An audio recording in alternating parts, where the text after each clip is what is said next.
Well, there's no bathroom in there, is there? Well, I guess he'll find that out. It's just a hole. There's a toilet in the hallway. There is a toilet in the hallway. Been there he's for he might be getting couple coffee. months. Might be getting coffee. All right, we'll chat with actually he's making his way in right now, and I know he has some things. Good morning, sir. How are you? Hop right on over there. I know you have some things in the works. You're doing some stuff. And have you started a new business? Is that what is going on right now? Yes, I'm in business with myself, Roosevelt Bowie, Lawrence Moulton, James Mungro. We have our president. This is Syracuse Sports Express. Yeah, actually, it's New York Sports Express. Oh, it's but New York. We're Okay. based in Syracuse at the moment. We're moving to Rochester. Nice. Roosevelt Bowie's in Rochester right now. I'm just back here in Utica, doing the same here in Utica, and we're trying to expand throughout New York State. And what? Explain what the business does. What do you do? Well, we're a multimedia platform dedicated to community sports. We deal with a website. We have a magazine, hardcover magazine. We do radio. We try to help organizations with fundraisers. Nice. And we want to get the message out to people with real life stories of athletes in the community. If it's kids, adults, it doesn't matter. Yeah. Guys like myself that had the opportunities to play college basketball. We had the limelight in newspapers and magazines, and some of these athletes in our areas.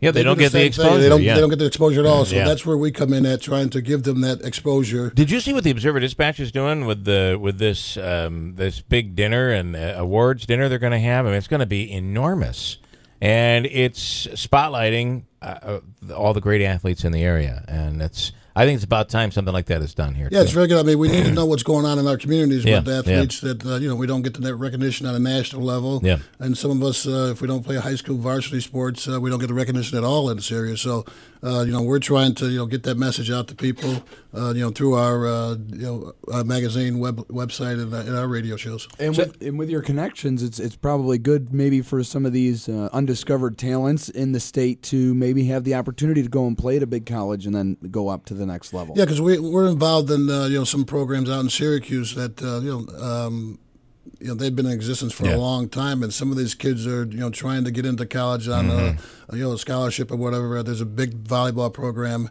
in Syracuse called Serve, and they've got over 200 participants. Wow! And some of these kids don't get recognized other than being in those programs. Yeah. So this is a great opportunity for them and for us to get them some exposure. And you're living here in Utica, in the Utica Yes, I'm area back now? in the Utica area. Okay. I see the hockey games every once in a while. Yeah, that's another thing. We're trying to get involved in all sports. Yeah. And me being there, trying to see what's going on in these events. It's and pretty stuff. awesome to see what's happening over the auditorium right now. Oh, it's isn't it? great. Yeah. I remember going there as a kid, skating and playing basketball there, of course. And there's the facility has changed a lot, and it's great for the area. Yeah. Well, I just wanted to mention where I ran into Dale was at the Cops for Celebrities game. You talked about doing charity events, and it was the Cops for Celebrities game. You were on our team, the losing team. But anyway, so Mayor Palmieri must have, or somebody, I guess, from the organization reached out. And do you do a lot of those type of events? You still play? Well, I haven't really played competitively in about 5 years, so that was my excuse for my sluggish play on that Saturday afternoon. But I had done. I'd played for a while in the Masters basketball tournaments down in Florida. They have those every May. But as I said, I haven't played in 5 years. Yeah. I tore my meniscus about 5 years ago, and my healing process was not to have surgery and just to rehab and take it easy. So I took up a lot of golf, so that's less strain on my legs and everything. Nice. And I think that's my sport for the future. So it had to be pretty incredible. I mean, and it is. People. I guess we take it for granted when somebody like you gets an opportunity to go to Notre Dame High School and then off to play in Syracuse. It is rare, and it is an awesome opportunity. And the fact that was it Boeheim? How did that all work when they first contacted you when it was recruiting?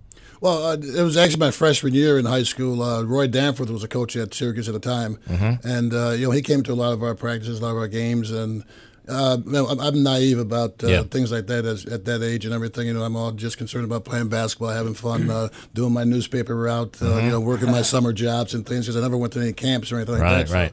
So, the exposure actually came from high school with Coach Jim Klein. We played a great competition through high school and everything. We played some of the top teams in the country, and that's what got Notre Dame on the map as far as basketball is concerned. Was coaching like Jim Klein and Dave Brown. Those guys were great with all the players as a team. Yeah, and we had good talent around us. Guys that wanted to work hard and learn the game. So what do you think on this on Boeheim? Deciding to stay. What do you think really happened? What are your thoughts? Well, there's two things. First of all, he's not ready to go yet. I don't think there's any doubt in that. And second of all, he's got a young son that's a great talent. So maybe he's going to stay around so we can coach him and see him through his college career and then move on from there. Think he'd pick Syracuse?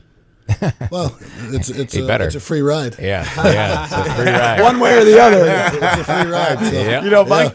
My conspiracy, that's a good point. My conspiracy theory, though, was that he had just finished his 41st season. Maybe he was going to stick around for 3 more and then be another great 44 retirement, tie it in some way that way. But his son getting involved. Or do you think he'll just never leave? I don't think he's still got a ton of energy. He'll leave at some point. He's got a ton of energy. He loves the game. I mean, he could coach right to the end. And who knows? He may coach until one of his grandkids play. Yeah, you never know. never know. I mean, he loves the game. He's a great ambassador to the game. He's always been great to all his ex-players and everything.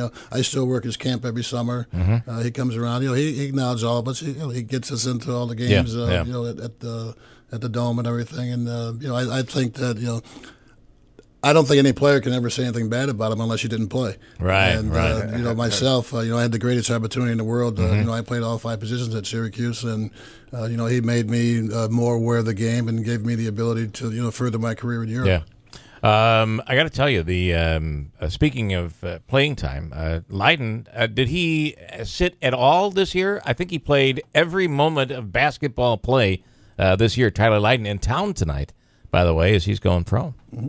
Well, that's just good for him. I think any kid that gets that opportunity, you have to take advantage of it, and to find out how great you are, how good you are, how good you can be. You got to move up to the next level and take advantage of all those opportunities. Yeah. So, I wish him the best of luck, and I hope he does well. You got to take the chance at the cash when you got the chance, I guess. And, because you get hurt or something. Everybody says that you get hurt, and the cash goes down, and also you stay another year, and your ability diminishes, and your stock goes down. So. Yeah. If you're high in the chart, you might as well go now. Yeah, I get it. I feel like it's been like this for a couple of years, where Boeheim goes with 6, 7 guys, and we talked about Leiden playing pretty much 40 minutes a game. Andrew White as well. Gillen was out there a lot. Was it like that back then? Was it only 5, 6, 7 guys who got the playing time, or was there more of a rotation? Well, we were very fortunate. We had a bunch of upstate New York guys, in New York State period. That these guys we were competitive. And, we fought each other every day in practice. We worked each other hard in practice. Today, I think a lot of college basketball players, they concede to players that, have a little more ability than they have. But, you got to play a little smarter. Yeah. You got to want the playing time. And, I can tell you for sure that when I played, we played 9, 10 guys. Yeah. There was no guys that was going to say that you played 40 minutes unless it was a desperation situation. You needed you out there for 40 minutes, but we were never in that situation. Talking to Dale Shackleford, who's in Sports Express, is their business, New York Sports Express, and they really put a spotlight on local sports. Andrew, quickly, and then I got a lot of people talking about the possibility of college athletes getting paid. What are your thoughts on that? Do you feel like that should be something that needs to be considered? Well, I think it should be. The players are demanded. Student athletes, period, are demanding a lot of time. Yeah. You have to still do your academics. You have to go to practice all the time. You have to do, public appearances all the time. And the worst situations is over the holidays. We're all stuck at school, and the kids are gone home, so we don't get the chance to see our parents or our family and spend time with them over the holidays. And sometimes over the summers we don't get those opportunities. So I think some type of compensation. And we don't come from parents that are millionaires and that can afford to give us anything and everything we want. So I think with us putting that time in and putting those hours in, you should be compensated something. I'm not saying that you should be taken care of in every situation or you should be handed things, but I think some compensation should be done for the student athletes. Now listen, we're talking to Dale Shackleford, played for Syracuse 75 to 79. Yes. And I guess I wasn't paying as much attention back then. My question would be, was the zone a big deal then as it is today? And do you think Boeheim is too tied to the zone? Well, we didn't play a lot of zone when I was at Syracuse. Most time we played zone was on out-of-bounds play or after we pressed. We went back into a zone. I think Coach Boeheim has got the philosophy now. This is his best chance to win games, and that's why he plays a lot of zone defense.